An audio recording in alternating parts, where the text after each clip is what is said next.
Of recent viewers, there is a revived effort to readdress the future of the African continent, the future of the African customer law, the future of Africa, and a lot has been said to an extent that some people tell different stories. Some people see that by attacking the former colonial masters would really play a big role in the entire endeavor. This is like taking us back to the legend of Robin Hood in some centuries in the United Kingdom, in which Robin was known to be stealing from noble families and paying that same amount to the poor with an attempt of making the poor be equal with the rich.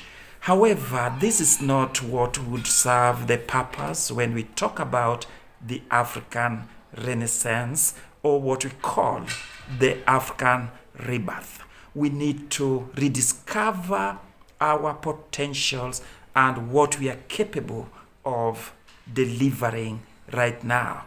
This is not a question of maybe reviving the past, it is a question of setting our foot on the ground and spearheading the future for the continent. It must be forward looking, we must engage, we must be connected with the entire global trends when it comes to competitive economies, when it comes to global trades, but we need first and foremost to put our house in order. In order to do this, a lot of stories have come up.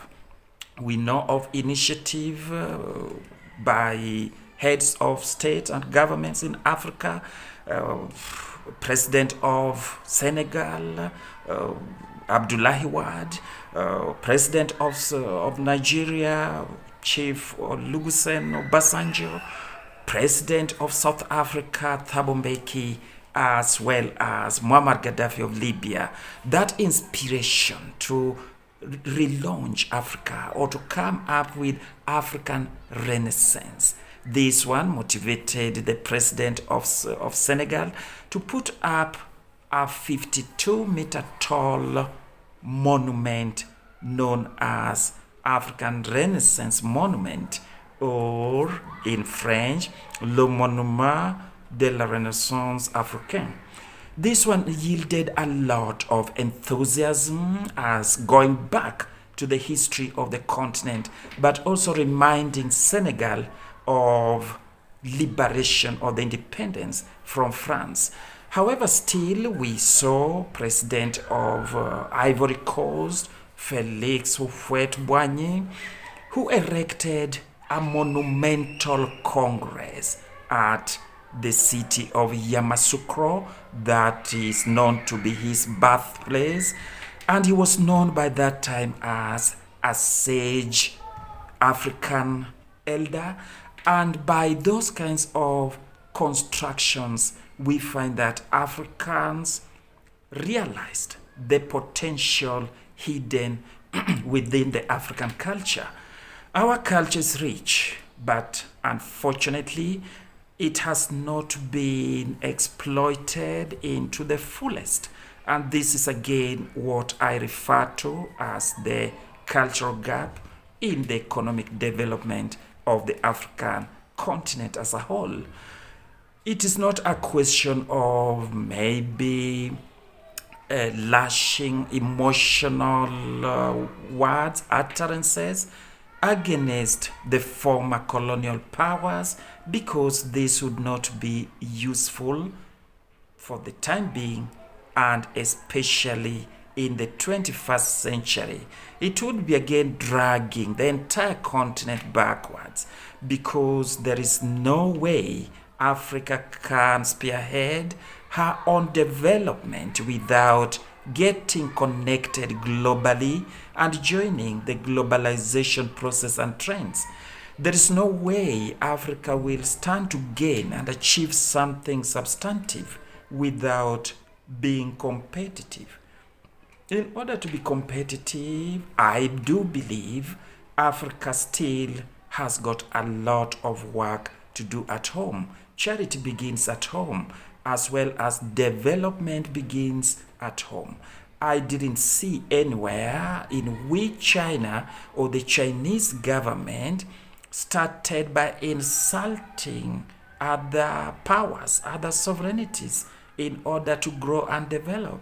I have not read anywhere how Brazil got out of this problem, out of the quagmire, by insulting other relatively important counterparts in the international globalization process. I didn't see anywhere where leadership should just spend a lot of time in throwing certain nasty words to their counterparts in the world in order to develop. What I do believe Africans and their leadership must again look back and clean the house before thinking of any prospective and sustainable economic development, especially in the 21st century. It is now the question of the African Union with its capacity, competency, and its people and leadership to spearhead what I would now refer myself to as the African Renaissance.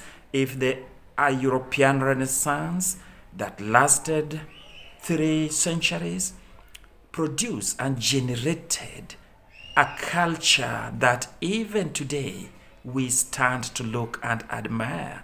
So many years, 500 years back, 1,500 years back, we can still see such monumental historical development from the people's cultures.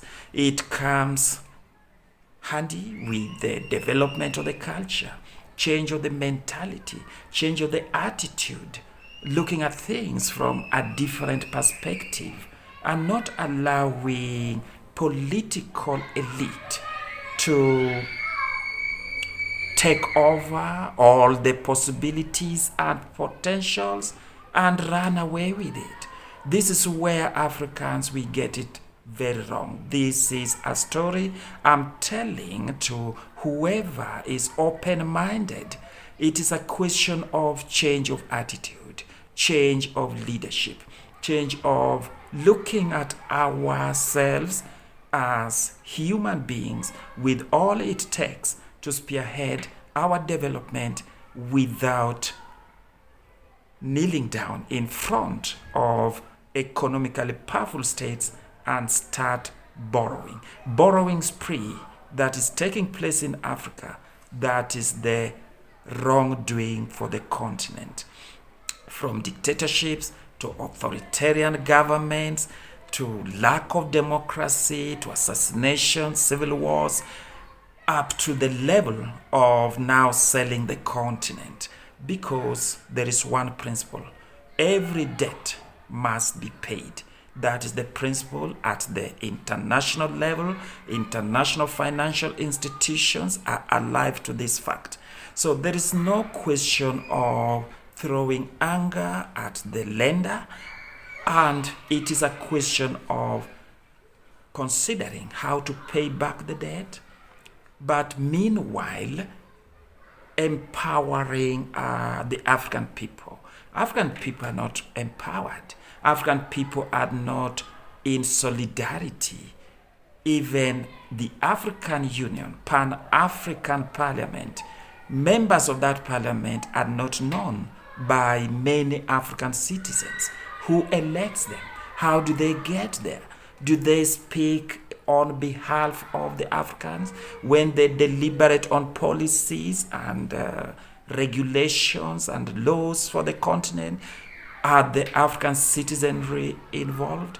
These are still the questions of lack of communication culture.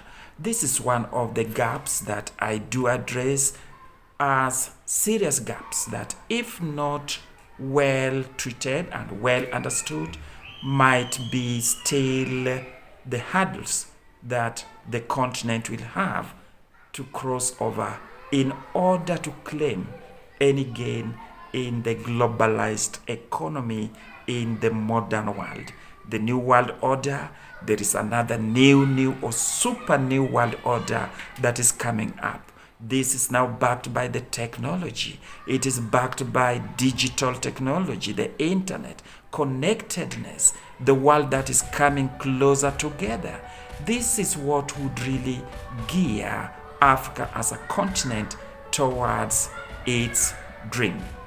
However, still, it's a question of case by case, it's a question of individual country, all the 55 AU members, each of them must put her house in order.